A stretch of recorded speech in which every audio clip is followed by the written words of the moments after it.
Hi, my name's Jessica Parkhurst. I'm in Dr. Spence's Bio 210 class, -1292, and my case study was C, Streptococcus pyogenes. For our case study, our patient arrived to the hospital with a couple symptoms. Our patient is also pictured in the upper right-hand corner here. They arrived with fever, swollen glands, redness of the throat that you can clearly see in this picture, and then white spots on the tonsils, and you can also see that in the picture as well. After seeing our patient and hearing their symptoms, we took a sample for staining. We did 3 different stains. The first one was the gram stain that came back positive, and there's the picture on the very top here with the purple. The other stain that we did was an acid-fast stain, and that one came back negative. And you can see that here in the middle picture with the blue.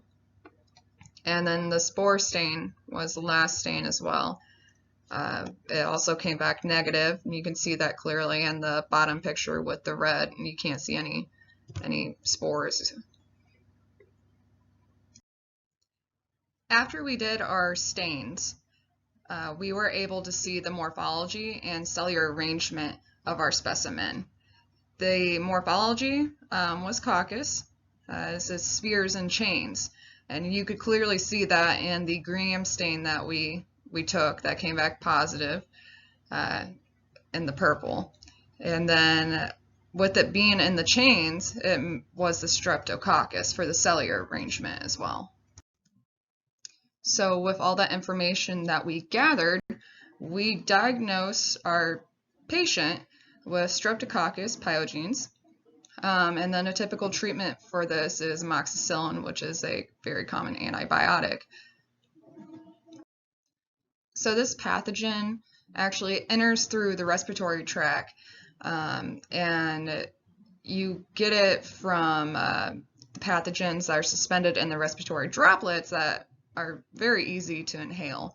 This disease is contagious, and you can contract it through sharing food with friends, family, anyone, by the airborne droplets from when an infected person sneezes or coughs. Streptococcus's habitat, it's typically found on human skin and our throats. And it's also an opportunistic pathogen, was saying that. So we could have it on us, but you won't contract it unless there's something already wrong. There are some effects for lack of treatment. So you can develop rheumatic fever.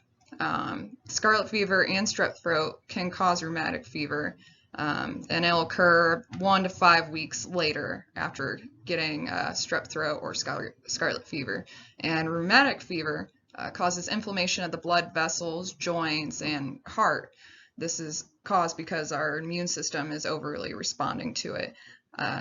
With that being said, though, scarlet fever and strep throat are contagious, like I said in the previous slide. However, rheumatic fever is not contagious, and that is because it's actually an immune response disease, not so much a pathogen. And Streptococcus pyogenes is globally medically relevant. It causes a wide variety of infections, and it's highly contagious. So it causes acute infections like strep throat, like we spoke about multiple times, and also life-threatening ones like the rheumatic fever, and then streptococcal toxic shock syndrome as well. And then here's a couple of fun facts. So scarlet fever is actually just strep throat accompanied by a rash, and isn't any more dangerous than strep throat itself. Just as an extra symptom, really. 15 to 20% of children are carriers of strep and are asymptomatic. So they don't show signs that they have it, but if they go get tested, they will come back positive for it. And unfortunately, the overall death rate is around 10 to 30% for all invasive S pyogenes. Well, that will conclude our video. I thank you for watching and hope you enjoyed.